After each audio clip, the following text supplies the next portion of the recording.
Deus abençoe a todos. João capítulo 15, versos de 14 a 17, nós estamos no sermão, nós estamos na videira verdadeira, a parábola da videira que Jesus traz para nós um resumo da nossa vida ligados a Ele. Vocês são meus amigos se fazem o que eu lhes ordeno. Já não chamo vocês de servos, porque o servo não sabe o que o seu senhor faz.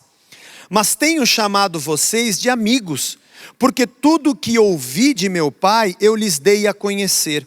Não foram vocês que me escolheram, pelo contrário, eu os escolhi e os designei para que vão e deem fruto. E o fruto de vocês permaneça, a fim de que tudo o que pedirem ao Pai em meu nome, eu lhes conceda. O que eu lhes ordeno é isso, que vocês amem uns aos outros. Eu quero só destacar uma coisa nesse trecho. O verso 14, que é o primeiro que nós lemos nesse trecho, o trecho de hoje diz assim: vocês são meus amigos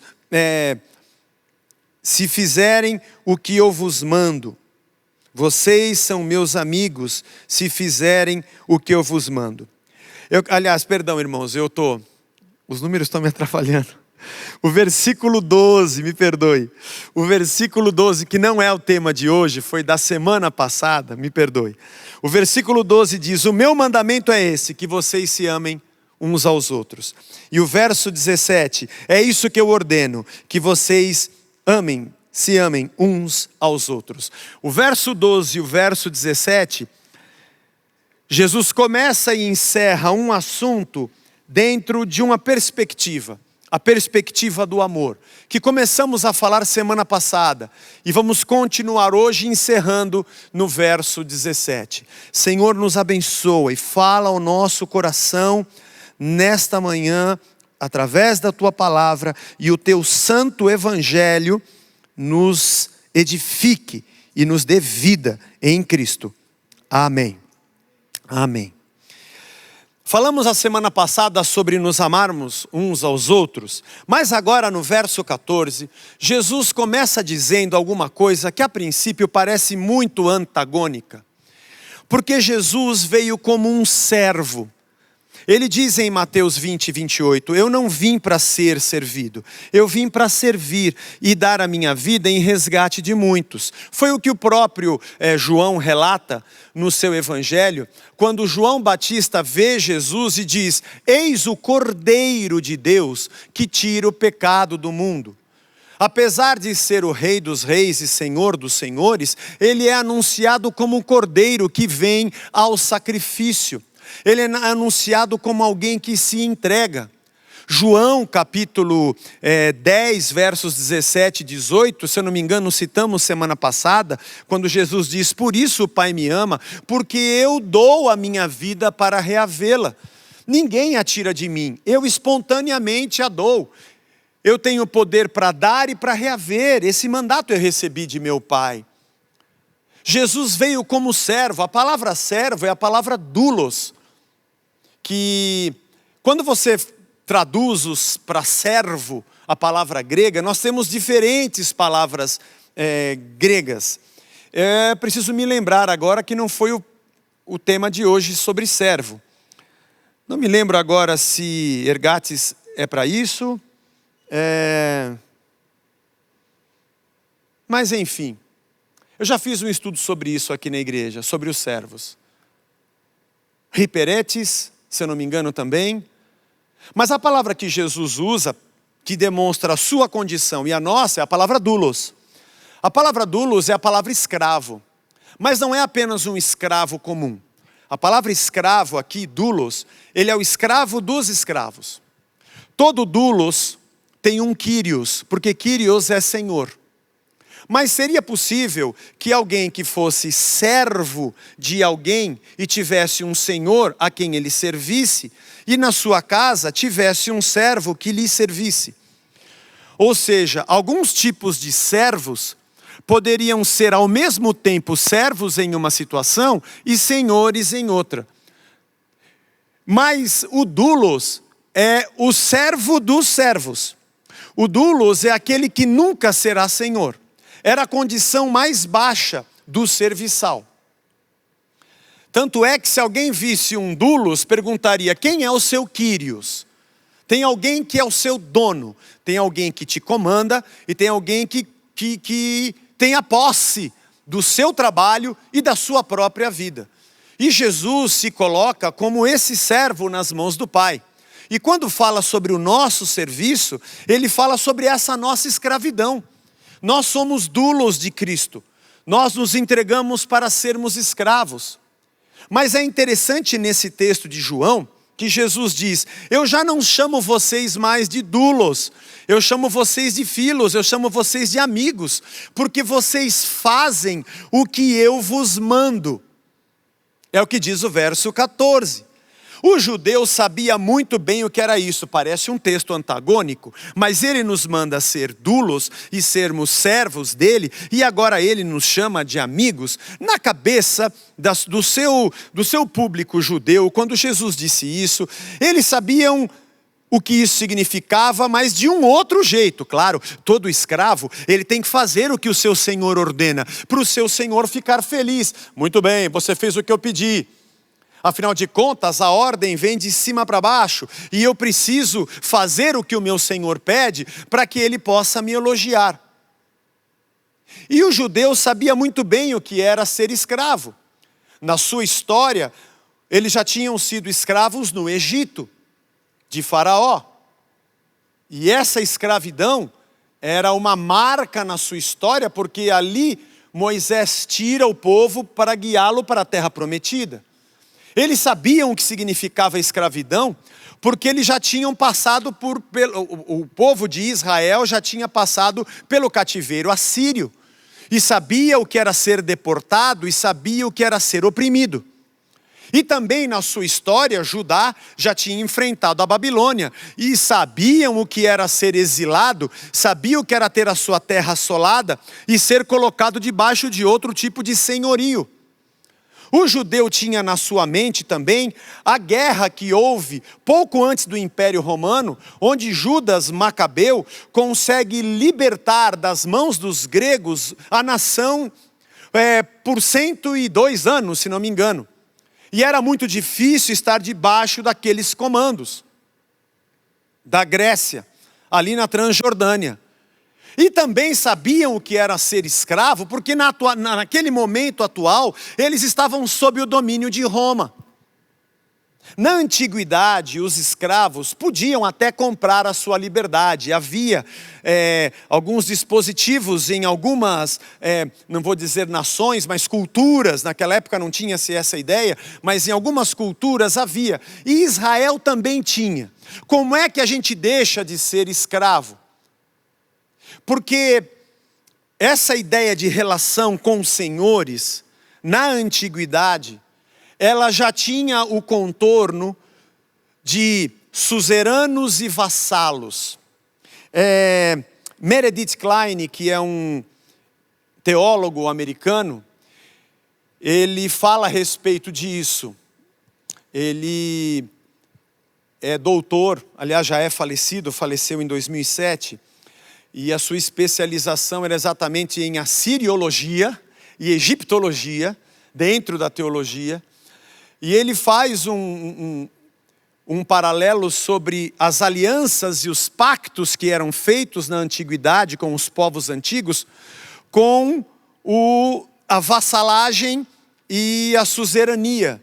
Coisa que nós depois vamos compreender um pouco melhor na Idade Média, quando os suzeranos tinham os seus vassalos e a vassalagem trabalhava debaixo de um senhorio. Essa maneira, essa lógica de domínio, poder, controle, senhorio e posse, era a ideia da antiguidade. Mas em Deuteronômio, capítulo número 15, verso de 12 em diante, diz assim: se um dos seus compatriotas hebreu ou hebreia for vendido a você como escravo, ele trabalhará para você durante 6 anos, mas no sétimo você lhe dará liberdade. Olha o que a lei dizia. E quando você o puser em liberdade, não o mande embora de mãos vazias. Olha que incrível. Deus dizendo sobre uma escravidão dentro dos domínios de Israel. Hebreus e hebreus. Liberalmente você deve fornecer animais do seu rebanho e o produto da sua eira e do seu lagar, daquilo que o Senhor seu Deus o tiver abençoado, e você lhe dará.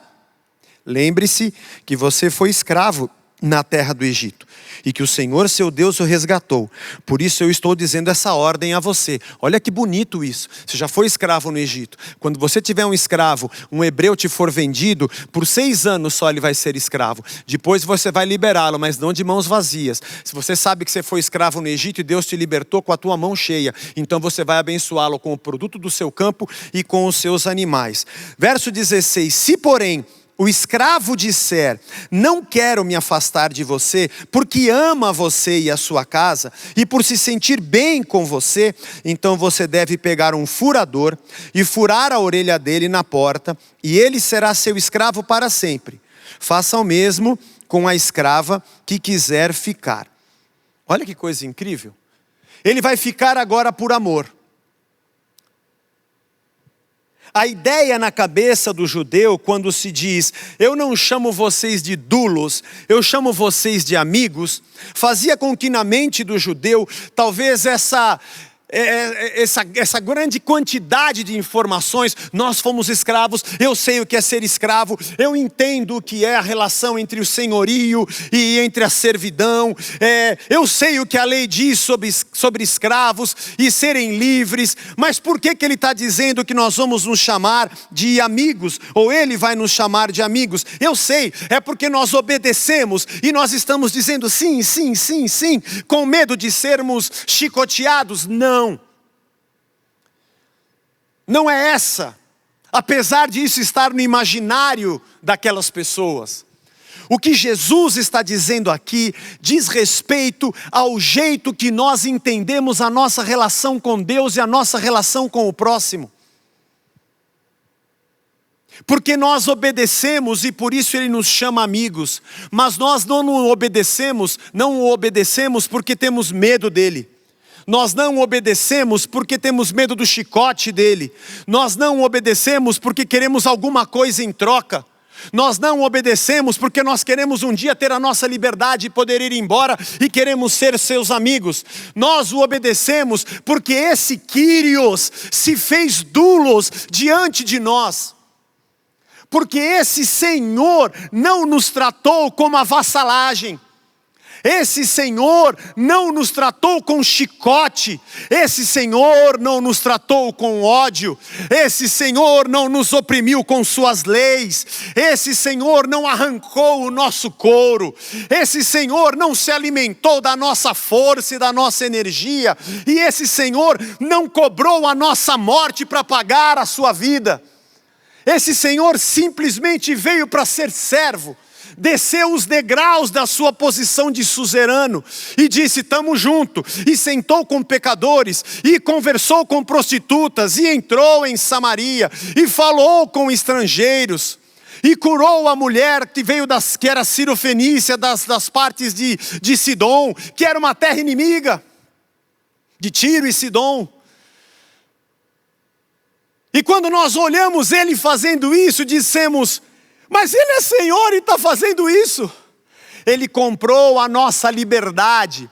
A nossa liberdade, a nossa carta de alforria, não foi com um dinheiro que nós ajuntamos para pagar, para nos vermos livres desse Senhor. Ele mesmo pagou o preço na cruz pela nossa morte e disse, agora vocês estão livres. E nós dissemos, mas eu não quero ser livre. Eu quero ser doulos desse Kyrios que se fez doulos. Eu quero me entregar de coração porque eu o amo. Eu quero ser servo dele. Não porque eu tenho medo dele. Não porque as suas ordens me oprimem. E não porque ele tem domínio sobre minhas ações. Porque ele me deu liberdade. Eu faço o que ele deseja porque eu o amo. E o verso 7 que nós já estudamos aqui, Jesus disse: se as minhas palavras estiverem em vocês e vocês estiverem em mim, esta relação de obediência não é uma relação legalista, é uma relação de uma nova ontologia, é a relação de um novo ser, de uma nova mente, de um novo coração. Eu faço o que Ele quer, não porque eu tenho medo, é porque o que Ele quer agora habita dentro de mim, é porque eu estou ligado na videira, é porque o verbo que é o próprio Cristo e a sua própria vontade está tomando espaço da minha, e eu vou sendo purificado a cada dia, e agora eu desejo o que Ele deseja. A obediência não é medida de troca, não é a minha barganha. Faça o que o Senhor quer e Ele te dá o que você quer. O que eu quero é o que Ele quer. É por isso que eu chamo vocês de amigos. Mas eu sou o seu dulos. Mas eu chamo você de amigo. Mas eu sou o seu dulos. Mas eu chamo você de amigo.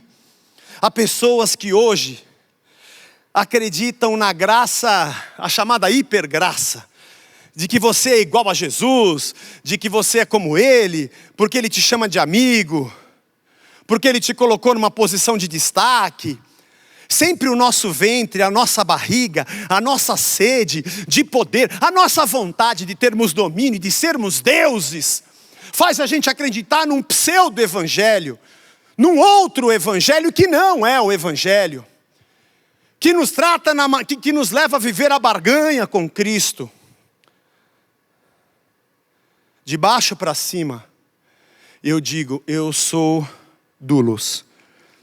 Eu não quero ser livre do Senhor. Eu quero ser o teu servo, seu escravo. Não quero ser Senhor. E do lado do cima para baixo, dele para nós, Ele fala: mas você vai sentar na minha mesa, e você vai ser filho do mesmo pai, e eu vou te chamar de amigo. Tudo bem, mas eu vou te servir como servo, e eu vou te tratar como amigo. Então fura a minha orelha, como diz a lei, na porta, era na porta, para toda a vizinhança ver. E quando ele passasse com a sua orelha furada, todo mundo saberia: ele é um escravo porque ele quer. Estava conversando com o Vagnão agora, antes de começar a nossa reunião, e falando como é que será que era a relação dos outros que eram escravos e estavam livres. Falando: você é tonto, você é bobo. Você é bobo. Porque se ele te libertar, ele vai ter que te dar produto da terra, animais, e você vai começar a sua própria vida. Por que você quer continuar sendo escravo? Você é tonto. E esse escravo diria: é porque eu amo esse meu Senhor. Mais do que ter a minha terra, ou ter a minha vontade, ou ter os meus negócios, ou ter o meu dinheiro, eu quero ter a vida dele. Eu descobri que a vida é ele. O filho pródigo achou que estava em outro lugar a sua liberdade. E por isso ele pega a sua liberdade com o seu pai para viver a sua própria vida. Até que ele percebe que aquilo não é vida e aquilo se acaba. Mas essa é a lógica da religião. Jesus diz assim: eu vos chamo amigos, versículo 15, porque o escravo não sabe o que o seu senhor faz. O senhor só manda: vai lá, busca isso aqui, faz tal coisa. E ele não tem que perguntar, ele só vai e faz. Mas Jesus disse: eu não. Tudo que o Pai tem me dito, eu tenho feito vocês conhecerem. Eu tenho compartilhado a vida. Evangelho. É assim que a vida é. É assim que o Pai pensa. Isso é a vida. Esse é o sacrifício. Vocês querem saber o que Deus fala sobre amor? É isso aqui, ó. O que Deus fala sobre o fruto? É isso aqui, ó. O que Deus fala sobre a vida de vocês? É isso. Sabe o que é a vida comunitária de vocês? Sabe como é que vocês devem se tratar? Sabe como é que virá o fim? Será desse jeito. Eu estou aqui com a narrativa para vocês. Desde a criação até o fim, tudo que o Pai me disse para dizer a vocês, eu compartilhei com vocês. Na oração sacerdotal, Jesus diz: Pai, eu compartilhei a tua palavra com eles. Eu lhes dei a sua verdade. Vivifica-os na tua palavra, porque a tua palavra é a verdade. Não havia mistério no sentido do evangelho. Aquilo que recebemos, recebemos de Deus e recebemos do Filho. A Bíblia diz em Gálatas 4, de 1 a 7, digo, porém, o seguinte: durante o tempo em que o herdeiro é menor de idade, em nada difere de um escravo, mesmo sendo senhor de tudo, mas está sob tutores e curadores até o tempo predeterminado pelo Pai. Assim também nós, quando éramos menores, estávamos escravizados aos rudimentos do mundo. Mas quando chegou a plenitude do tempo, Deus enviou o seu Filho, nascido de mulher, nascido sob a lei, para resgatar os que estavam sob a lei, a fim de que recebêssemos a adoção de filhos. E porque vocês são filhos, Deus enviou o Espírito de seu Filho ao nosso coração, e esse Espírito clama: Abba, Pai, Paizinho. Assim, você já não é mais escravo, porém filho, e sendo filho, também herdeiro de Deus. A religião vive uma lógica que não é mais a lógica de Cristo.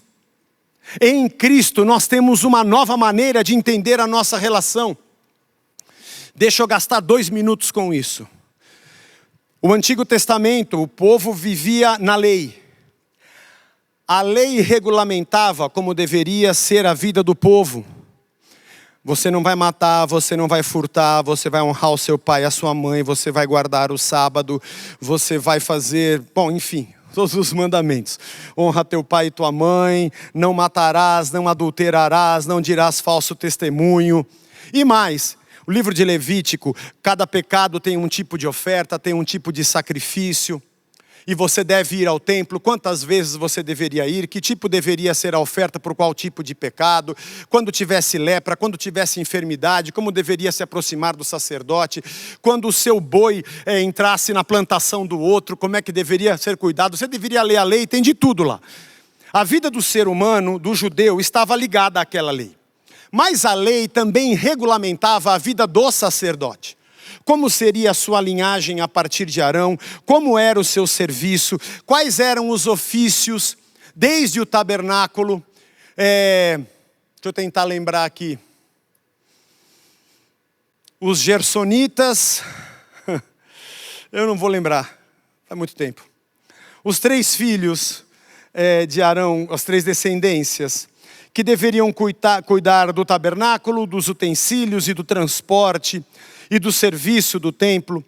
Aqueles que desmontavam e montavam o tabernáculo, aqueles que carregavam, aqueles que cuidavam dos utensílios, aqueles que serviam dentro do templo. Havia suas funções e como elas deveriam ser, como deveria ser a unção do sacerdote, como deveria ser a passagem a transição de Arão para Eleazar, de Eleazar para Finéias e assim por diante. Mas a lei também dizia como deveria ser a vida do rei, como ele deveria governar, de que maneira ele deveria ser ungido, porque o rei também era ungido, o seu filho assumia a sua dinastia.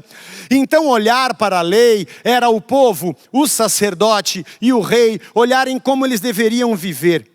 E fora do sistema dos reis que eram ungidos, e fora do sistema dos sacerdotes que eram ungidos, havia uma dinastia do rei, e havia uma sucessão sacerdotal. Fora do sistema se levantava o profeta, que vinha do nada, como foi Elias, Eliseu, Jonas, todos eles. Como Malaquias, que Deus levantou para pôr o dedo no nariz do sacerdote que estava pegando o que não devia ser pego. Como, por exemplo, o próprio Samuel, que era um sacerdote, foi dizer para Eli, o sacerdote, na posição de um profeta, que Deus faria juízo contra ele. Ou como Jeremias, que vem e fala ao rei que a Babilônia viria. E o profeta era aquele que alertava os 2 poderes do sistema que eles estavam errados.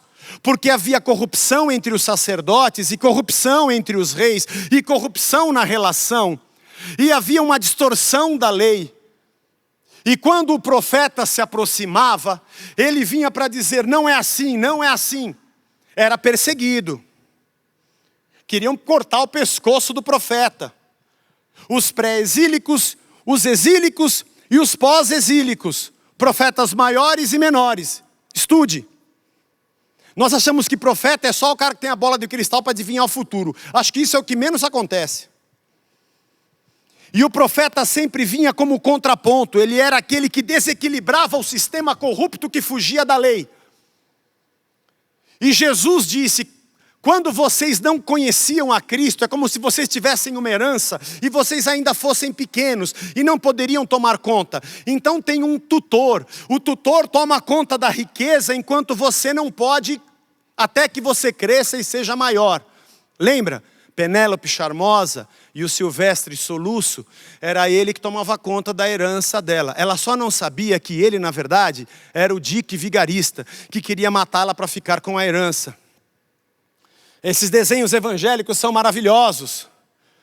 Porque enquanto Jesus está dizendo, vocês se fazem escravos, mas eu trato vocês como amigos e como filhos, havia uma lei antiga que dizia como é que o rei deveria ser e o sacerdote, mas eles se locupletavam dessa posição para oprimir o povo. Em Mateus 23, Jesus diz: ai de vós, escribas e fariseus hipócritas, vocês colocam peso sobre as pessoas e não querem remover nem com o dedinho. Vocês são falsos, limpam o exterior do copo e por dentro está tudo sujo. Vocês são como um sepulcro caiado. Por fora o sepulcro está bonito, mas lá dentro tem um corpo apodrecendo. Vocês visitam as viúvas para fazer orações e vocês devoram a casa delas.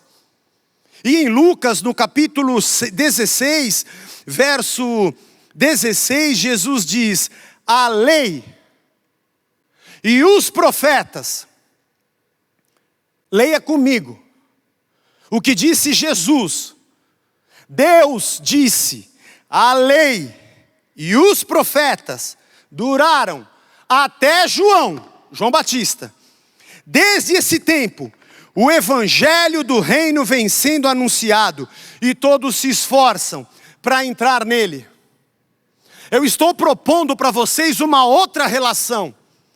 Não é mais a relação dos suzeranos com os vassalos.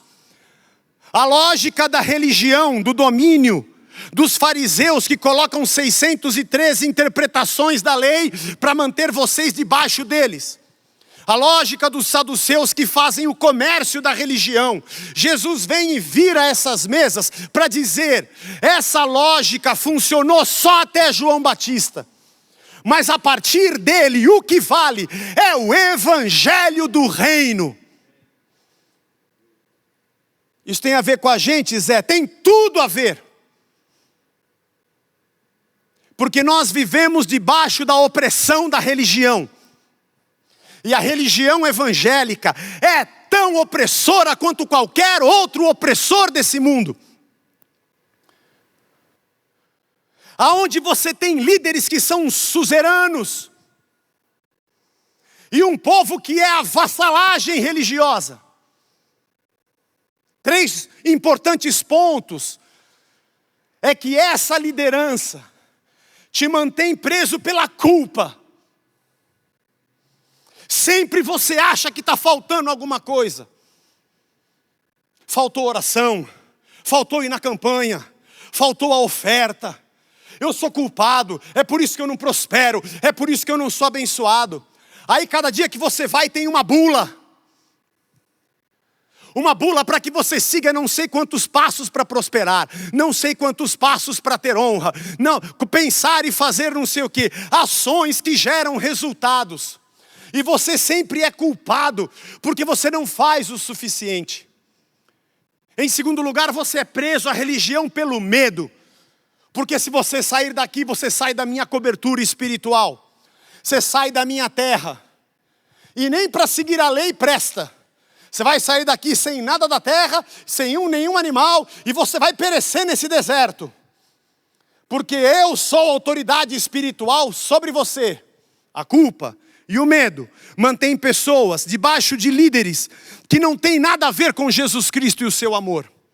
Mas em terceiro lugar, você é preso à religião porque você é ganancioso. Porque você gosta.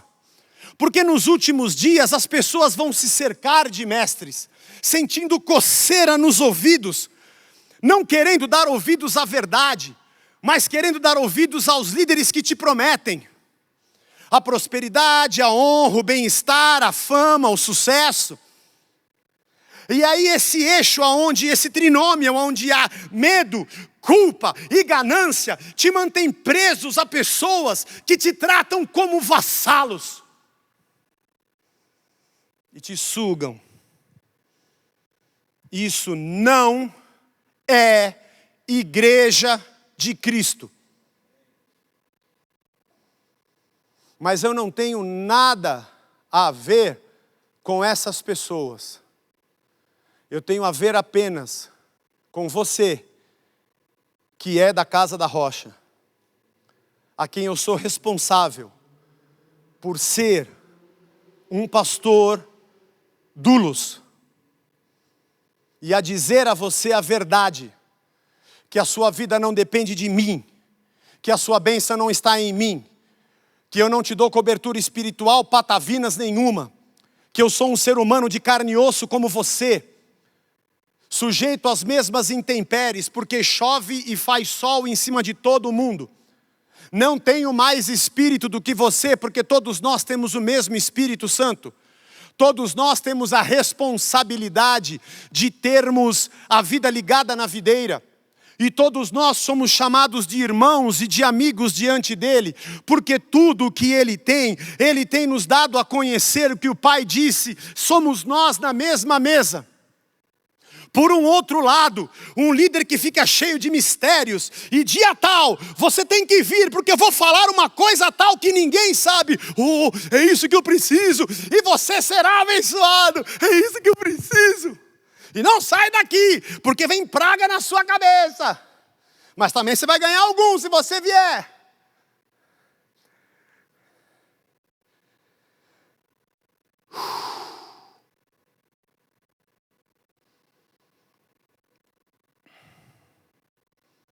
Eu não vou falar o que eu pensei. Contar até 10. Essa é a caca da religião. Essa é a porcaria da religião. Que aparentemente,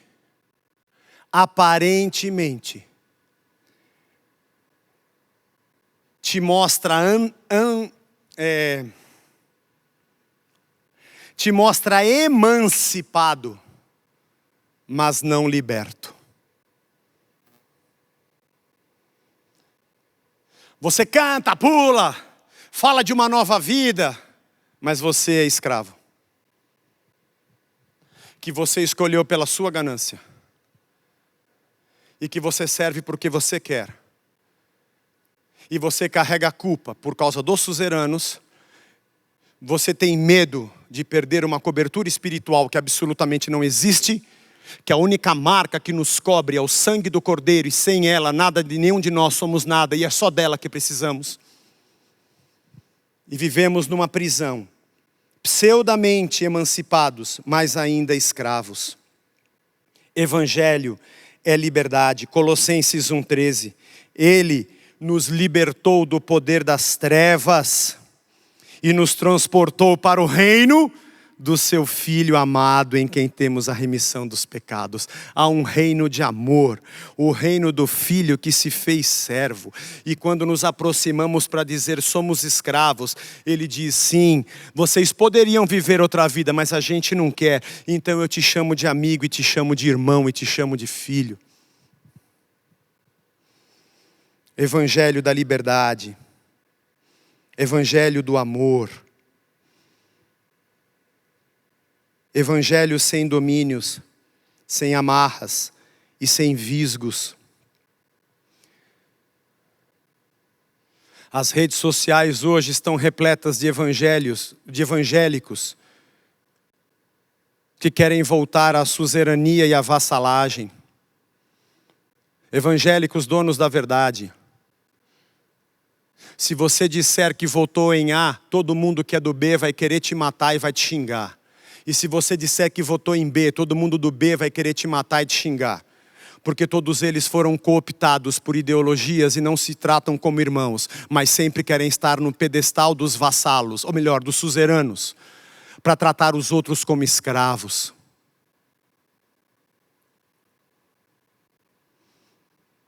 Os religiosos dos dias de Jesus, os herodianos e os saduceus, sabiam muito bem porque deveriam estar de braços dados com Herodes. Porque o melhor caminho para que Herodes pudesse manipular aquele povo era através dos religiosos. E os religiosos deveriam distorcer a sua fé para obedecer às vontades de Roma. E o povo que se dane, enquanto nós arrecadarmos o que nós queremos. Você pode não saber porque você abraça a ideologia chamada evangélica que você abraça. Mas os líderes que te levam a ela sabem muito bem porque estão te levando até lá. Jesus foi o primeiro a desfazer a ligação da religião com a lei, com o rei e com o sacerdote. Ou melhor, a separar a espiritualidade verdadeira de uma ligação com o sacerdote corrupto ou com o rei corrupto. Quem acha que foi o iluminismo no século 16, 17, que colocou a igreja na periferia e separou a união da igreja e do Estado, que dominou a Idade Média, talvez não tenha lido Lucas 16. Essa coisa da lei que une sacerdotes e reis sobre o povo, tinha um propósito. Porque Jesus é chamado em Hebreus de sumo sacerdote. Em Apocalipse, de rei dos reis. E em João 4, de o grande profeta. Todos os reis que vieram antes dele eram um prenúncio do verdadeiro rei que surgiria. Todos os sacerdotes que vieram antes dele eram apenas um prenúncio do grande sumo sacerdote. E todos os profetas que vieram antes dele eram apenas um prenúncio do verdadeiro profeta, que é Jesus Cristo, rei, profeta e sacerdote. E a partir dele vem toda a lógica da nossa vida conectados na videira. Reis, profetas e sacerdotes no Antigo Testamento viveram grandes momentos, nos revelaram o caráter de Deus, viveram coisas extraordinárias, mas eram homens e mulheres falhos como eu e você, e que faziam parte de uma história para que nascesse o Filho, e a partir dele viesse o Evangelho, e o reino de Deus começasse. Porque até João valeu esse sistema, mas a partir dele é o Evangelho do reino.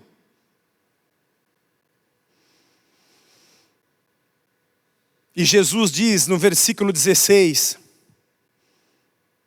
eu vos escolhi, e vos designei, para que vão e deem fruto.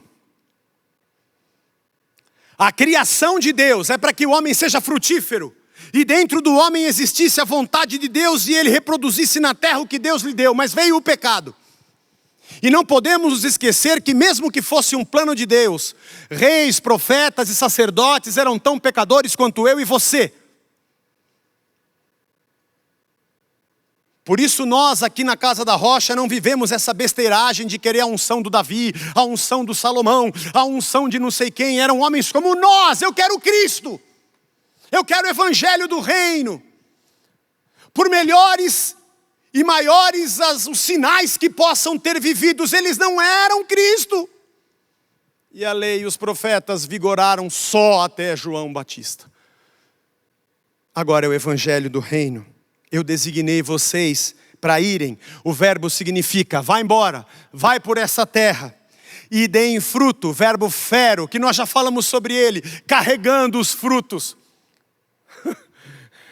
Senhor, eu estou aqui com você, o Pedro. Você me ama, Pedro? Eu te amo, Jesus. Então vai apacentar as minhas ovelhas, Pedro.